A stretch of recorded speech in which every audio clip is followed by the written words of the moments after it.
Ok, salut tout le monde. Désolé pour la petite pause dans la série, mais on est parti en vacances et ça m'a fait tellement de bien de pouvoir prendre ce temps de reposer, de me reposer. Mais donc, avant qu'on reprenne la nouvelle année, je sais que c'est la rentrée pour les enfants aujourd'hui, mais avant qu'on reprenne la nouvelle année et qu'on se voit en vrai, peut-être avec des masques, mais on se voit en vrai ce dimanche au 78 rue de Sèvres. J'ai vraiment hâte. Mais avant ça, on va conclure cette série sur les ministères. Euh, et aujourd'hui, on va parler du ministère d'enseignant ou du ministère de docteur. Je pense que je risque d'être bien plus court que pour beaucoup des autres parce que, en fait, un peu comme le ministère pastoral, c'est quelque chose qui est bien accepté dans l'église évangélique, dans l'église bien plus large d'ailleurs, mais vraiment dans l'église évangélique depuis la Réforme. Peut-être même plus encore que le ministère de berger duquel j'ai parlé dans la dernière vidéo. L'église évangélique s'est vraiment construite en fait autour du ministère d'enseignant. Et je pense que ce que je vais surtout faire aujourd'hui, c'est après avoir défini rapidement ce que c'est, j'ai envie de montrer d'une part les limites du ministère de l'enseignant et de montrer comment ce ministère devrait être cadré avec l'ensemble des ministères ensemble. Et je veux aussi montrer ce que l'enseignant peut apporter, lui, aux autres ministères et ce que les autres ministères peuvent recevoir donc de la part de l'enseignant, mais donc aussi ce que les autres vont pouvoir apporter à l'enseignant. Et puis, enfin, je le dis parce que c'est le dernier de la série. Si vous n'avez pas regardé la vidéo d'intro à cette série, elle est vachement importante quand on parle d'apôtres, prophètes, évangélistes, pasteurs, enseignants. De quoi est-ce qu'on parle? Est-ce que c'est seulement certaines personnes? Est-ce que c'est tout le monde dans l'Église? Est-ce que tous les leaders doivent être un de ces ministères? Toutes ces questions-là, j'y réponds dans la première vidéo. Vous la trouverez là, je crois, si je ne me trompe pas cette fois-ci. Et ça vous aidera vraiment à comprendre. Je vais parler globalement aujourd'hui de l'enseignant, mais comprenez souvent que je suis en train de parler de la personne avec la sensibilité de l'enseignant ou avec un don d'enseignement, mais sans forcément être le ministère d'enseignant. Mais en commençant, on va quand même parler qu'est-ce que c'est que le ministère d'enseignant. Et en fait, même si je dis que l'Église s'est beaucoup construite autour du ministère de l'enseignant, la réalité, en fait, c'est plutôt que l'Église a eu plus de facilité à reconnaître et à libérer la sensibilité de l'enseignant. Mais ce que ça veut dire aussi, c'est que le vrai enseignant, au sens Éphésiens 4, ministère de l'ascension, translocal, pleinement établi, pleinement formé, pleinement reconnu, s'est retrouvé en fait finalement un peu bradé par cette généralisation du titre de l'enseignant, un peu comme le pasteur en fait, dans ce qu'on disait la semaine dernière. Pas tous ceux qui sont aptes à enseigner n'ont pour autant un ministère, ou ne sont pour autant un ministère d'enseignants à part entière. Donc quand Paul parle des responsables d'église dans 1 Timothée 3, il dit qu'ils doivent tous être, le mot grec c'est didaktikoi, ils doivent tous être aptes à enseigner, mais ce n'est pas la même chose que avoir ou que être un ministère de didaskalos, d'enseignant, de docteur. Donc c'est quoi la différence finalement entre ces choses-là? Pour moi la différence elle est comme pour tous les autres ministères, on l'avait vu à nouveau dans la vidéo 1, pas tout le monde qui implante une église n'est un apôtre, même s'il a sans doute quelque chose d'apostolique. Pas tout le monde qui apporte une parole prophétique qui fait mouche n'est un prophète, même s'il a peut-être quelque chose de prophétique. Pas tout le monde qui conduit quelqu'un à Christ n'est un évangéliste, même s'il a quelque chose d'évangélistique en faisant cela. Et pas tout le monde qui prend soin d'une autre personne n'est un berger, même s'il démontre une sensibilité de berger en cherchant à prendre soin des autres personnes. C'est pareil avec le ministère de docteur. Pas tout le monde qui est apte à enseigner n'est un docteur, n'est un enseignant au sens du ministère Éphésiens 4. Et donc ce qui va caractériser le ministère de docteur en tant que tel, c'est le fait d'enseigner la parole de Dieu à un très haut niveau de compréhension et de capacité d'explication. Et donc l'enseignant, le docteur, va avoir un cadre théologique extrêmement bien ficelé intérieurement, une compréhension de la parole de Dieu et de son contexte, souvent un minimum de compréhension des langues originales, et tout ça va lui donner une aptitude à articuler la compréhension de la foi à un degré très très haut, très très élevé. En plus de ça, un docteur, au sens pleinement Éphésiens 4, etc., un docteur pleinement établi va être reconnu au-delà de son église locale et aura des occasions d'exercer ce ministère au-delà du local. Il va se voir devant des opportunités surnaturelles parfois pour exercer son ministère, qui sont largement au-delà de ce que lui a cherché à faire à travers les choses auxquelles il se donne au quotidien.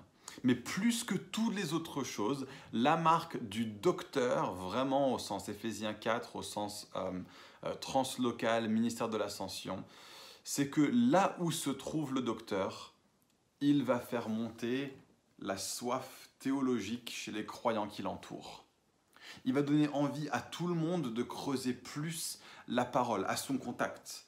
Ils vont devenir plus passionnés de théologie, etc., etc. C'est ça qui va se passer quand on se trouve avec un docteur. Et comme Jésus est le docteur par excellence, le rôle des docteurs dans l'Église, c'est de conduire tout le monde à ressembler plus à Christ, comme tous les autres ministères Éphésiens 4, mais lui, ça va être de conduire à plus de ressemblance à Christ, particulièrement en ce qui concerne le rôle doctoral.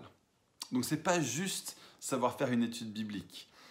C'est quelqu'un qui est là pour équiper d'autres à faire ce genre de choses, des études bibliques, la théologie, etc., etc.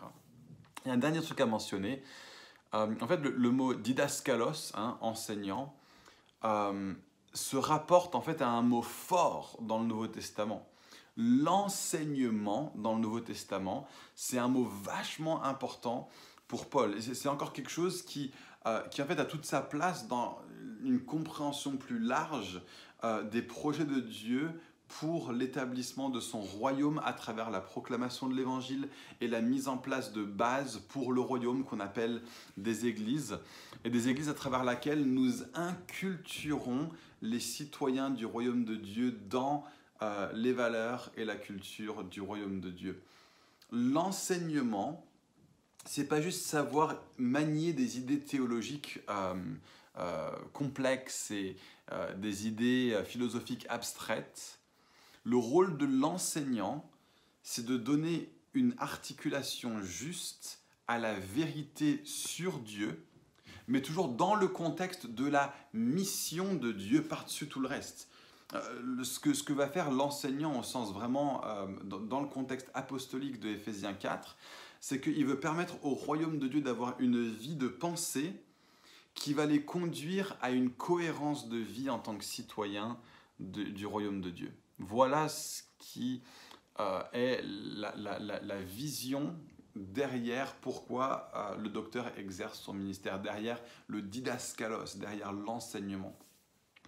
Et donc juste, c'est important qu'on voit le rôle de l'enseignant dans le contexte plus large de la primauté du ministère apostolique. Et donc si on voit l'enseignant comme premier dans les projets de Dieu pour son Église, si on a cette mauvaise conception, notre vision de l'enseignant, du docteur, va ressembler un petit peu souvent à la vision qu'on aurait d'un prof de philo. Plus il est capable de manier des idées abstraites, mieux c'est. Plus ça vole haut, plus c'est un bon théologien. C'est un peu ça qu'on se dira si l'enseignant est premier. Alors, rien contre le fait de voler haut, mais en réalité, le docteur dans le contexte apostolique ressemble moins à un prof de philo et plus à un prof de droit ou à un prof d'histoire. Si on pense à l'Église dans le contexte du royaume de Dieu et dans le contexte apostolique, si on pense à l'Église plus comme à l'institut dans lequel les Babyloniens ont envoyé Daniel, Shadrach, Meshach et Abednego pour leur permettre de gagner dans leur compréhension et leur adoption de la culture et des valeurs babyloniennes, si on voit l'Église plus comme ça, et que le rôle de l'Église et donc des ministères de l'Église, c'est de conduire le peuple de Dieu à avoir une identité de croyant, une identité qui est solidement établie, l'enseignant dans ce contexte-là va enseigner en priorité, non pas les choses qui se rapportent à des grandes idées abstraites, etc. Il va surtout enseigner en priorité les choses qui se rapportent à ce à quoi ça ressemble d'être profondément des citoyens de notre nouveau royaume au niveau de notre construit intellectuel. Comment réfléchir en chrétien? De la même façon que les Babyloniens auront aidé Daniel, Shadrach, Meshach et Abednego à savoir comment réfléchir en babylonien. Donc, comme un prof de droit qui enseigne, voilà comment les choses se passent dans notre pays et voici pourquoi. Et de la même façon qu'un prof d'histoire qui enseigne, voici d'où on vient, voici les grands événements qui nous ont conduits à être qui nous sommes aujourd'hui en tant que royaume et en tant que peuple, le docteur va chercher à conduire les croyants à avoir une vision profonde de Dieu, de son royaume, de ses voies, de sa culture, de ses projets, de ses grandes œuvres. Et il va enseigner sur la nature de Dieu, mais pas comme un sujet intellectuellement intéressant, mais parce qu'en fait, il veut aider les citoyens à voir toutes les facettes de la gloire de son roi pour qu'ils soient des citoyens plus entiers. Il va enseigner sur la nature de l'alliance de Dieu, non pas parce que ça fait savant de pouvoir sortir des grands mots et des grands concepts intellectuels, mais pour que le peuple qu'il s'est choisi sache quels sont les termes par lesquels nous sommes devenus son peuple et ce que ça veut dire pour nous de vivre dans l'alliance. L'enseignant est à son meilleur quand il enseigne et quand il proclame des choses de façon telle à ce que les croyants qui reçoivent l'enseignement se retrouvent à se sentir, grâce à cet enseignement, à se sentir réellement vivants, pleinement satisfaits émotionnellement et stimulés intellectuellement dans le fait d'être des citoyens du royaume de Dieu. Le docteur a bien accompli sa tâche lorsque les chrétiens se disent « Ah, purée, je suis tellement fier de mon appartenance à Jésus. Je me sens pleinement, entièrement, solidement, intègrement chrétien. » Voilà ce qui devrait se passer dans le cœur et dans la pensée des chrétiens lorsque nous sommes au contact du ministère de l'enseignant.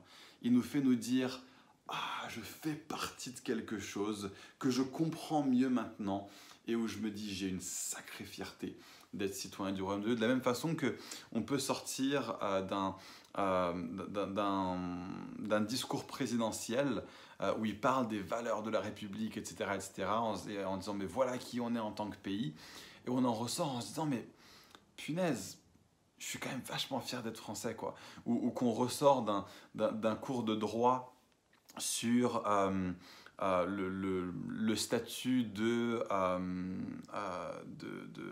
réfugié politique en France, et qu'on sort de ce cours de droit en se disant mais purée, je suis tellement fier d'être français, qu'on soit un pays qui soit une terre d'accueil pour des réfugiés politiques. Enfin, c'est un peu ça que devrait faire l'enseignant. Bien sûr, il enseigne des choses à un haut niveau de compréhension, mais pour qu'on ressorte de là en se disant je suis tellement content d'être un citoyen du royaume de Dieu.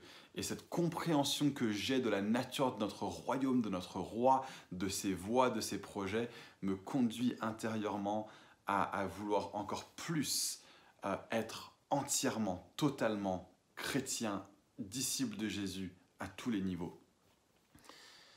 Et ça, c'est ce que en fait l'apôtre apporte au docteur. Sans l'apôtre, le docteur va virer vers autre chose, vers quelque chose qui ressemble beaucoup plus à de l'abstraction théologico-philosophique pour le fait d'être abstrait théologiquement et philosophiquement.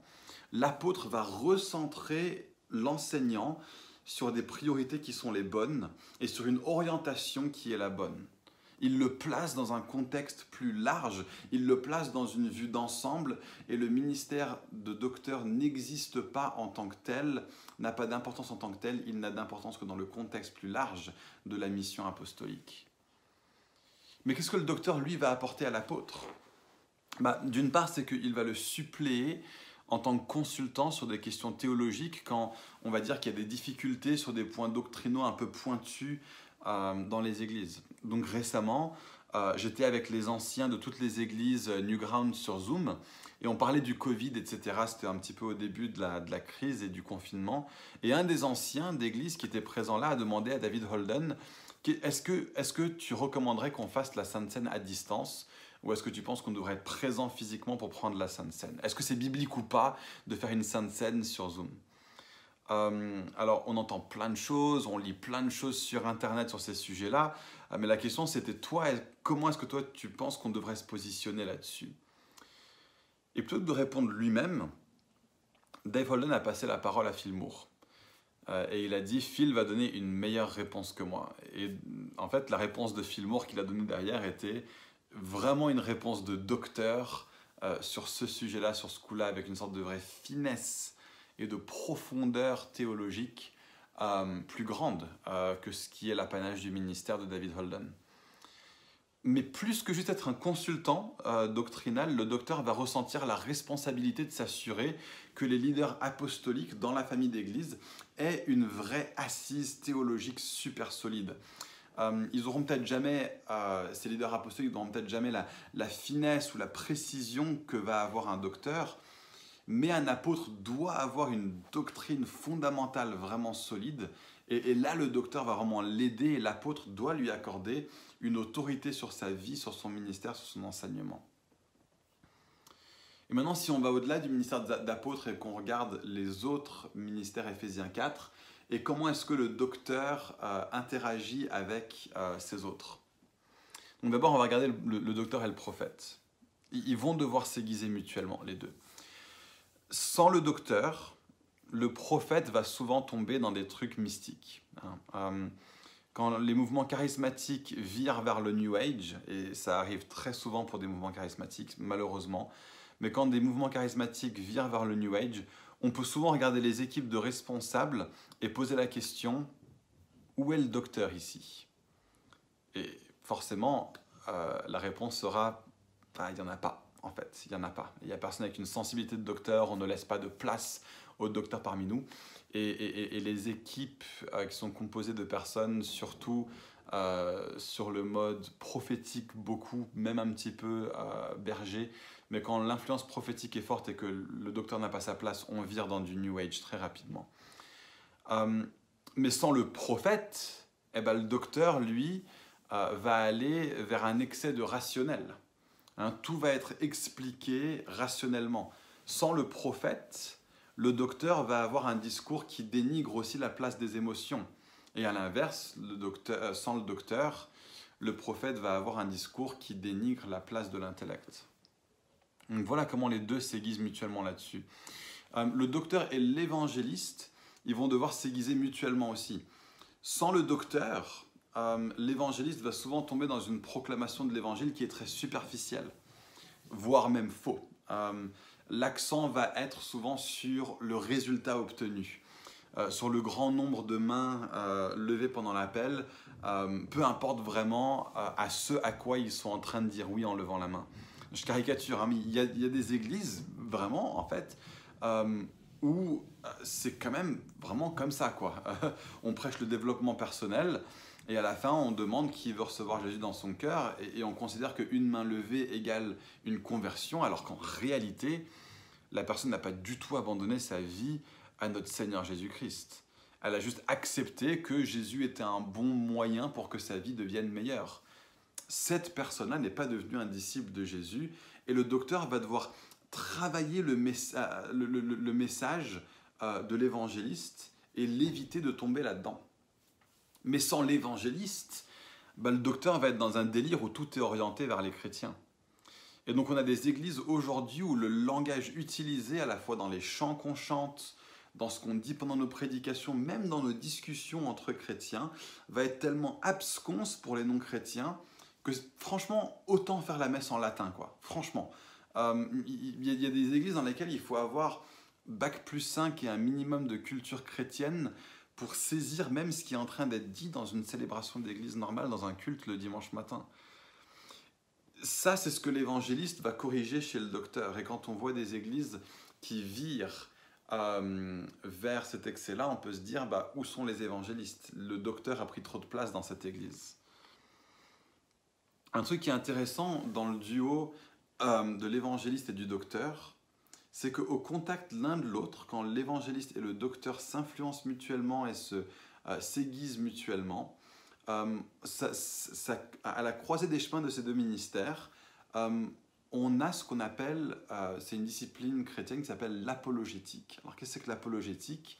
L'apologétique, c'est la défense raisonnée de la vérité du christianisme en réponse aux objections apportées par les opposants au christianisme, que ce soit des partisans d'une autre religion ou tout simplement des hommes et des femmes qui sont sans religion. Quand l'un de ces deux ministères est manquant, quand on n'a pas de docteur ou qu'on n'a pas d'évangéliste, on a largement moins de chances que des apologètes émergent. Mais quand l'évangéliste et le docteur travaillent ensemble, on voit non seulement des gens qui sont bons pour proclamer l'évangile, pour apporter la réponse, on a non seulement des gens qui sont bons pour expliquer les vérités profondes, mais on a des hommes et des femmes qui sont capables d'annoncer l'évangile d'une façon qui va être pertinente pour des penseurs non chrétiens. Et voilà ce qui se passe quand on a une synergie entre les évangélistes et les docteurs. Et sans ça, on n'aura pas d'apologétique. Sans ça, on n'aura pas de discours pertinent pour les non-chrétiens, parce que l'apologétique est une discipline qui se trouve à la croisée des chemins du ministère de l'évangéliste et du ministère du docteur. Et puis enfin, la relation entre le docteur et le berger. Ils vont encore une fois s'aiguiser l'un l'autre. Le berger va aider le docteur à éviter de tomber dans un truc où le docteur enseigne la doctrine sans montrer comment la doctrine va faire une différence dans la vie des gens. Le berger va toujours tendre à l'application pratique. Qu'est-ce que ça change dans ta vie pour que les gens soient aidés dans leur marche quotidienne? Et le docteur, lui, va équilibrer le berger, qui lui va avoir tendance à trop tendre vers le clientélisme, un peu comme l'évangéliste en fin de compte. Sauf que pour l'évangéliste, le client, c'est le non-chrétien, et pour le berger, le client, c'est le membre de l'Église, c'est le chrétien. L'enseignant sait qu'une des choses principales dont les brebis ont besoin pour grandir, c'est d'être nourries sainement avec une saine doctrine. Et donc alors que le berger va pouvoir tendre vers « on va faire les choses pour que ça plaise autant que possible aux chrétiens », le docteur va lui dire « non, non, non, c'est pas de ça que la brebis a besoin. La brebis n'a pas besoin que l'Église soit faite pour qu'ils s'y sentent le mieux possible. La brebis a besoin de nourriture solide. » Et bien sûr, on a vu quand on a parlé du ministère de berger que le prophète va aussi avoir un vrai apport pour aider le berger à avoir une bonne orientation. Mais le docteur va lui dire « mon gars, tu as besoin de nourrir les brebis. Si tu as vraiment le soin des brebis, c'est de ça dont elles ont besoin plus qu'autre chose. Leur nourriture, c'est la parole et c'est la vérité, parce qu'une des choses qui retient plein de brebis, c'est les mensonges auxquels ils ont cru au niveau biblique, au niveau théologique, etc. etc. » Et donc quatrièmement, on va finir simplement en regardant certains des écueils que les docteurs devront éviter si on veut être des hommes et des femmes qui sont responsables dans l'exercice de notre ministère, dans le vécu de notre sensibilité.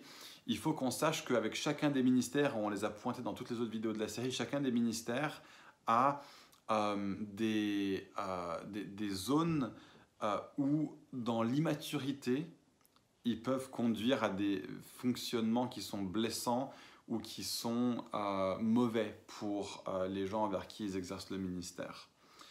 Et donc il y a des choses auxquelles le docteur responsable va devoir faire attention pour bien s'acquitter de ce pourquoi Jésus l'a donné à l'Église.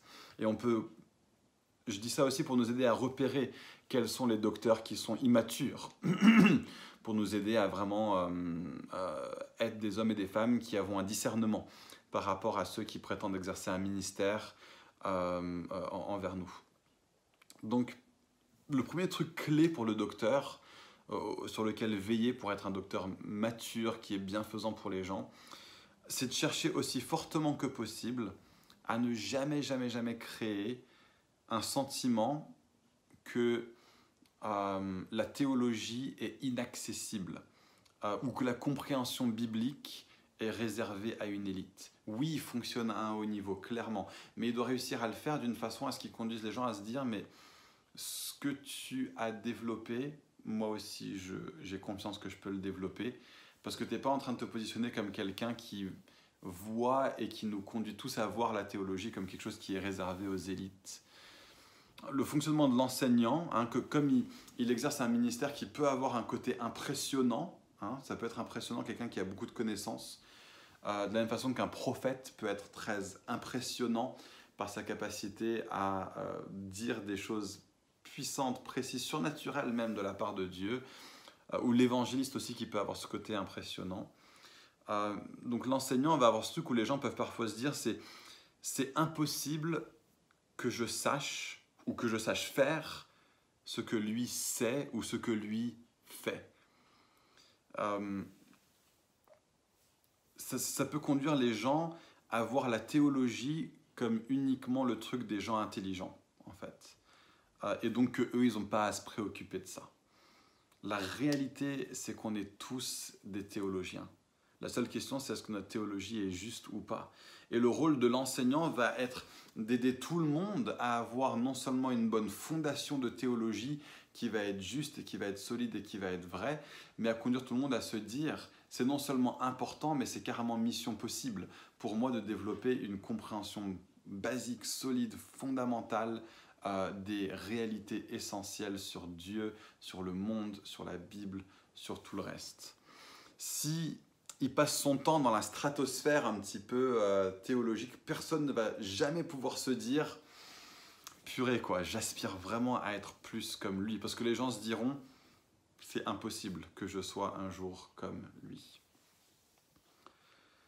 La deuxième chose qui est vachement importante comme écueil à éviter, c'est en fait, ce qui est important plutôt pour le docteur, c'est d'accepter le fait que le filtre de l'enseignant n'est pas le seul accès à la vérité de Dieu sur un sujet ou sur une situation. Parce que le domaine du docteur, c'est la compréhension biblique et théologique. Et bien sûr, la Bible est la seule vérité inhérente de Dieu, et la théologie, c'est l'articulation juste de la vérité sur Dieu. Et donc le docteur va avoir ce prisme qui va le conduire à croire que sa perspective est la vérité. La perspective du docteur, c'est la vérité pure. Et ensuite, que l'apôtre va interpréter la vérité pure du docteur par le prisme de la mission, ou bien que le prophète va interpréter la vérité pure du docteur sous le prisme de la vie de l'esprit, que l'évangéliste va interpréter la vérité pure de l'enseignant sous le prisme de la mise à disposition de certains éléments de la vérité pour conduire les non-croyants à Christ, et que le berger va interpréter la vérité pure de l'enseignant sous le prisme de rendre cette vérité audible pour le croyant. Voilà comment beaucoup d'enseignants ont tendance à voir la vérité. Nous, on a la vérité, et c'est les autres qui l'interprètent et qui la colorent. Non. Le filtre et le prisme de l'enseignant est tout autant une approche, une perspective, un filtre concernant la vérité, tout autant que les 4 autres ministères. Et le point de vue de l'enseignant ou du docteur va voir des vérités que les 4 autres ne voient pas, mais va aussi être aveugle à des vérités que les 4 autres, ou que 1 ou 2 ou 3 des 4 autres vont voir très nettement. Donc la finesse théologique n'est pas la seule approche véridique de la réalité.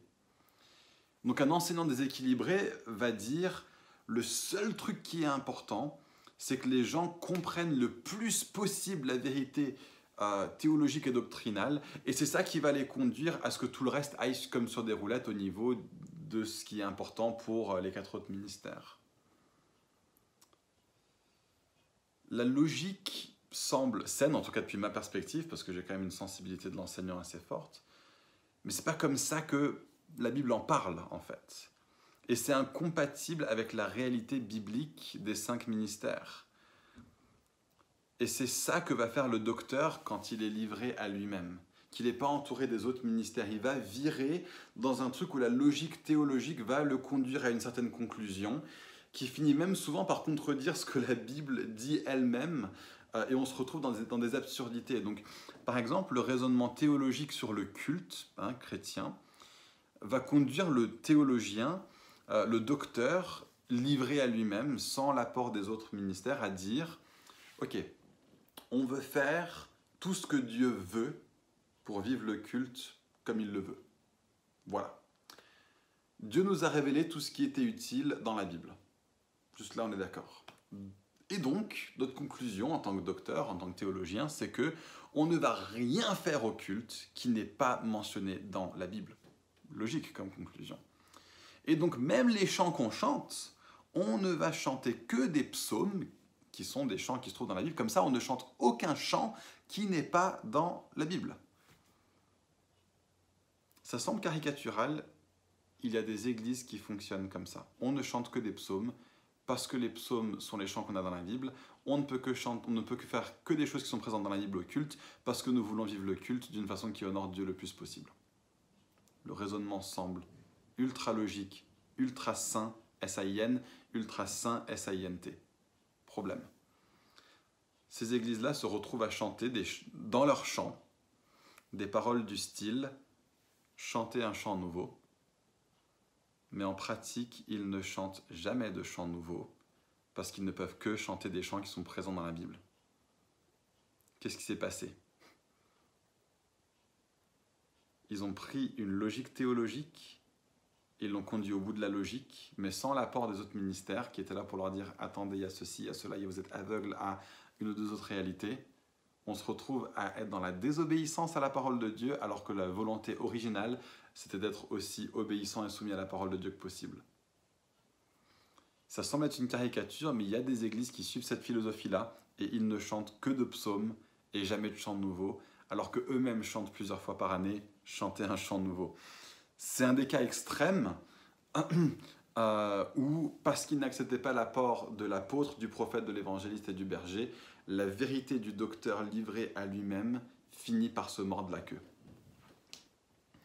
Et le dernier truc que je voulais mentionner dans les écueils auxquels faire attention, c'est que c'est super important pour le docteur de garder en tête l'application pratique et pas seulement la théorie.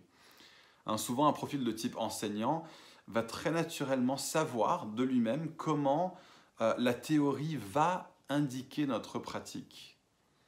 Mais les enseignants doivent apprendre, en fait, que tous ne savent pas mettre une théorie en pratique aussi naturellement que nous. Donc, on ne peut pas que enseigner la doctrine de la Trinité en s'attendant que naturellement, on s'aime plus les uns les autres parce qu'on a juste enseigné bien la doctrine de la Trinité. On doit montrer que la doctrine de la Trinité est révolutionnaire pour l'Église, est révolutionnaire pour la mission, et comment elle l'est, et qu'est-ce que ça veut dire pour nos vies, et comment est-ce qu'on fait pour le mettre en pratique. Ça, c'est pas du tout naturel pour un docteur, de penser qu'il a besoin de faire ça. Le docteur va se dire qu'il infantilise les gens en faisant ça, mais la réalité, c'est que ce que lui fait naturellement, de prendre une théorie et de savoir presque instinctivement comment ça se met en pratique, le docteur mature doit apprendre que ce n'est pas le cas pour tout le monde et que c'est tout à fait normal que ce n'est pas le cas pour tout le monde. C'est super important que les profils de type docteur parmi nous grandissent pour ne pas juste expliquer les choses en théorie, mais qu'ils puissent appliquer le vécu de la chose en pratique. Donc voilà, j'ai fini ce que j'avais à dire sur le ministère de docteur. C'était bien plus court que les autres semaines comme prévu. Je veux juste conclure en disant quelques petits mots pour récapituler sur les ministères. On a fait 6 messages dessus. Si vous regardez celui-ci, je vous encourage vraiment à aller regarder les 5 autres. Et on pourrait en dire tellement plus. On va devoir s'arrêter là. Mais les amis, je vous challenge vraiment de vous poser la question et de poser la question aux autres personnes autour de vous concernant vous. Quelle est la sensibilité que vous voyez chez vous-même ou que eux voient chez vous? Et après avoir fait ça, considérez que Dieu vous a fait comme ça. Pourquoi? Pour que vous soyez contributeur au corps dans lequel vous êtes placé. On peut avoir à la fois on peut vraiment finir par avoir un équilibre génial si on arrive à vivre la complémentarité d'Éphésiens 4 au niveau local, mais pas seulement un équilibre, mais aussi un dynamisme, un entrain au niveau de qui on est en tant qu'Église, parce qu'on s'informe les uns les autres et qu'on se booste et qu'on se motive les uns les autres, tout en s'équilibrant les uns les autres. Mais on a aussi et surtout, en fait, besoin de reconnaître ces réalités pour que nous puissions bien recevoir les ministères au niveau translocal.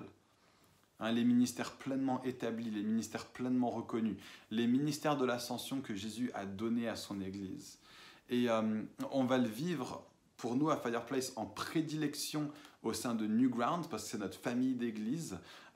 Et comme ça, on est vraiment en train de rentrer dans un truc où nos valeurs sont des valeurs partagées, où la liberté est là parce qu'on se connaît, parce qu'on est en train de pousser dans la même direction, qu'on sait qu'on a une philosophie de ministère, une philosophie de la vie chrétienne qui est pareille. Et tout ça dans le sillon apostolique créé par les leaders de Newground, particulièrement par le ministère de David Holden, avec un plein alignement entre nous au niveau de notre culture, de notre vision de ce qu'on cherche à bâtir, mais aussi avec une vision de dire nous voulons bâtir des relations sur le long terme entre les églises de la famille Newground. Pour ça, je vous invite vraiment aussi à vous dire, à avoir un petit peu des réflexes tout simples en disant mais si jamais je me retrouve à être en vacances quelque part où il y a une autre église Newground, d'aller rendre visite, si je suis de passage dans une ville où je sais qu'il y a une église Newground, même venez me demander à moi, est-ce qu'il y a quelqu'un avec qui je peux prendre un café pour développer des relations avec d'autres gens de notre famille d'église, pour vraiment qu'on puisse vivre cette réalité de nous sommes une grande famille d'églises fonctionnant dans le sillon et selon la construction des ministères Éphésiens 4, où on peut dire ça de façon plus forte. Je vous encourage à fond à vous inscrire pour le festival de Newground. C'est un moment où toute la famille sera rassemblée. Il y aura des ministères apostoliques et prophétiques et évangélistiques et tout va être là, tout va être présent. On va recevoir, on va être au bénéfice de tous ces ministères en même temps pendant 5 jours de suite. C'est des moments vraiment dingues. Et donc je vous encourage vraiment à profiter de ça. Mais je veux aussi dire qu'il y a d'autres personnes qui ne sont pas de Newground mais qui ont des ministères Éphésiens 4 reconnus. Des personnes qui sont des amis proches de confiance de certains leaders dans l'Église, à qui on veut vraiment donner une place et ouvrir les portes de Fireplace pour qu'on puisse recevoir de leur part. Ça a déjà été le cas avec Gilles et René Plante au niveau pastoral. On cherche à voir aussi si on a quelques personnes à qui on pense au niveau prophétique, qu'on aimerait inviter dans l'église aussi, en plus de ministères prophétiques existants dans Newground, d'autres personnes, des amis à nous, d'autres personnes qui sont des leaders dans l'église, qu'on cherche à inviter. Et vraiment, l'idée, c'est que lorsqu'on reçoit ces ministères, surtout les ministères au sein de Newground, mais en fait au-delà de Newground aussi, quand on reçoit ces ministères, ce qu'on va recevoir de leur part, c'est une contribution vers notre maturité, vers notre croissance et notre puissance en tant qu'Église, alors qu'on cherche ensemble à devenir une expression de Jésus lui-même dans la ville de Paris, et que chacun de nous individuellement cherche à grandir de façon équilibrée vers le fait de ressembler autant que possible à Jésus, lui qui est l'apôtre parfait, le prophète parfait, l'évangéliste parfait, le berger parfait et l'enseignant parfait. Et je veux juste finir en priant pour nous tous pour conclure cette série. Père éternel, merci parce que tu as envoyé ton Fils. Et merci parce que ton Fils ne nous a pas laissés seuls, il nous a envoyé son Esprit, ton Esprit, Père. Et je te demande maintenant que tu fasses de nous un peuple tellement rempli du Saint-Esprit, tellement rempli de l'expression de l'Esprit à travers les ministères et les sensibilités de chacun et les dons que tu donnes à tout le monde, que nous puissions être ton corps, le corps de ton Fils, Jésus, sur la terre, dans Paris, dans la région parisienne, dans les autres endroits où Dieu nous emmène. Père, je te demande de faire de nous une église apostolique, un peuple prophétique, Seigneur. Des hommes et des femmes évangélistiques, des cœurs de bergers, Seigneur, et des pensées de docteurs. Père, forme-nous à l'image de ton Fils, pour que la gloire du Dieu vivant, pour que ta gloire, Père éternel, rejaillisse dans la ville de Paris, pour que toute la gloire te revienne, que tu sois vu comme grand et comme glorieux et comme saint au-dessus de toute sainteté et comme juste, au-delà de toute justice et comme glorieux par-delà toute gloire des hommes. Seigneur, on le demande dans le nom puissant de Jésus. Amen.